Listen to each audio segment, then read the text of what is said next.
طيب بالله عليكم الأكلة دي ينفع حد يقاومها خصوصا لو الساعة 1 بالليل؟ أنا اتجننت خلاص يا جماعة. تخيل عملت الطبق التحفة ده الساعة 1 بالليل، هموت من الجوع ومش قادرة بجد، وقلت لازم أعمله. خلاص بقى طلبت معايا. أنا اسمي مروة، لو أول مرة تشوفيني وتتابعيني انزلي حالا واشتركي في القناة وفعلي جرس التنبيهات عشان ان شاء الله يوصلك إشعارات بوصفاتي الجديدة.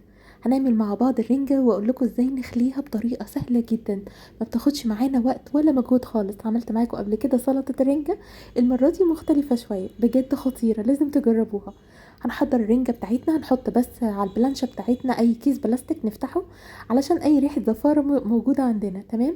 نفتح الرنجية من النص بالشكل ده بالسكينة او بالمقص، نطلع البطروخ طبعا الخطير، وبعد كده نبدأ نفتحها بالشكل ده بايدينا. هنشيل بس الراس بتاعتها ونشيل كمان الشوكة اللي بتكون في النص. هنفتحها بقى من النص علشان تكون سهلة علينا في ان احنا نخليها كويس يعني. تمام. بشيل بقى اي شوك باين قدامي وابتدي اشيل بالشكل ده بايديا، بتدخلي معايا بكل سهولة. خطيرة يا جماعة. هنخلص الكمية كلها بنفس الطريقة. تقدروا طبعا لو انتم ما بتحبوهاش كده تحبوها مشوية، انا عملت معاكم قبل كده ازاي تشويها من غير ما تبهدل الدنيا ولا البوتاجاز خالص. الفيديو هتلاقيه موجود عندك هنا في البيج. هنخلص بقى كمية الرنجة بتاعتنا. انا بحب اعمل كده 2 واشيلهم في الفريزر عشان وقت ما احب اكلها اطلع على الجاهز على طول، ما بيحصلهاش اي حاجة على فكرة.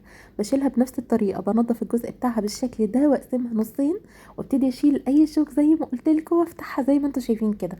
بتدخلي معايا بكل سهولة، الجلد بيطلع معايا بكل سهولة، ما بيحصلهاش اي حاجة خالص. شايفين الطعامة؟ هشيل بقى كل الحاجات دي وابتدي اقطعها بالمقص او بالسكينة قطع مش كبيرة قوي ومش صغيرة قوي. خلصت الكمية بتاعتي كلها بنفس الطريقة. تعالوا بقى نعمل الطحينة بطريقة سهلة جدا، بجد انا بعشقها بالطحينة، خطيرة.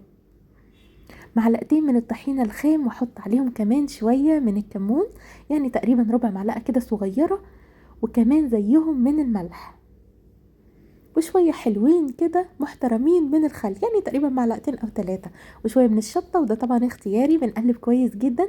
فص بقى من الثوم المهروس كويس، وكمان شوية من المية، ونستمر في التقليب. معانا كده احلى سلطة طحينة، بجد خطيرة. تعالوا بقى نظبط الطبق بتاعنا ونحط شوية من الطحينة من على الوش بالشكل ده. نزود كمان طحينة لاني عاشقة للطحينة اصلا مدمناها اساسا يعني بيها. شوية بقى من الفلفل الاحمر والاخضر والاصفر، ده طبعا اختياري. لو عندك فلفل سبايسي تحطي، بجد ملهاش حل، فعلا تجنن. الطبق لوحده اصلا بيتكلم عن نفسه. شايفين الطعامة؟ مين زيي بقى يقدر يعمل الجريمة دي الساعة 1 بالليل كده؟ الله على الحلاوة، بجد خطيرة، حاجة كده تفتح النفس.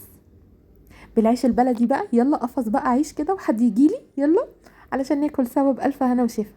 حط كمان شوية من الطحينة وعصير شوية ليمون، واحلى بقى قطمة ممكن تدوقوها في حياتكم، خطيرة بجد. هي دي بقى يعني بجد يعني ساندوتش السعادة مع قطمة بقى من البصل الاخضر، ومفيش احلى ولا اطعم من كده.